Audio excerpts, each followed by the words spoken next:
Veteran law enforcement officers say they were disturbed by the living conditions in which they found 5 young Montague County children.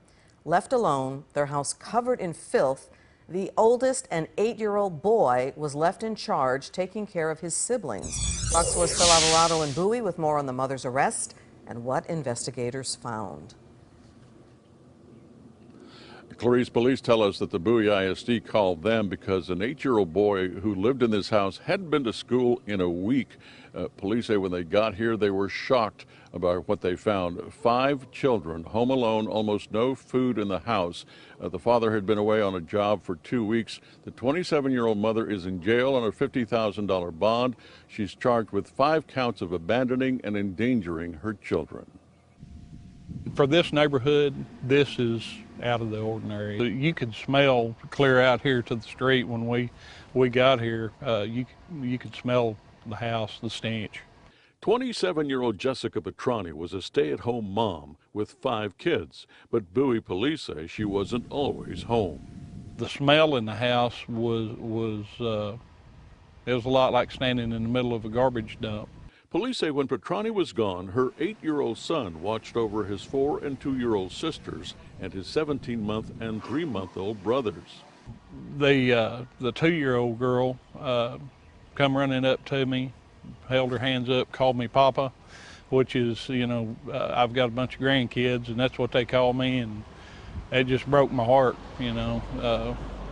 I ended up picking her up and held her for, well, until CPS took them. Petrani got to the house while police were there. She explained she had a doctor's appointment.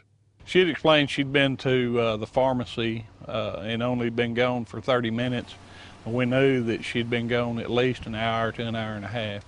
Police say the 8-year-old boy told them he was often left to watch the kids, sometimes up to 5 hours.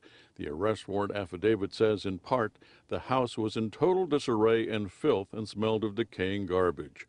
The floor was covered with dirty clothing, trash, and human feces.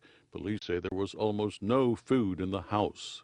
There was a little bit of food in the refrigerator. The refrigerator actually had feces inside it. 3 of the children were treated for malnutrition. The doctor actually told us that the 3-month-old had a few days at most before it would have succumbed to starvation. So, I mean, we got here, had the school have not called us this Friday, I honestly believe that by the time we would have got here Monday, we would have been working a child infant death. Now, police tell us that, you know, the 5 children are in a foster home right now. There's no indication yet of whether they'll actually be returned to a family member sometime in the future. That's something that CPS is still trying to determine. Clarice? Those were horrifying conditions, Phil. So glad those children are out of that house and now in custodial care. Thank you.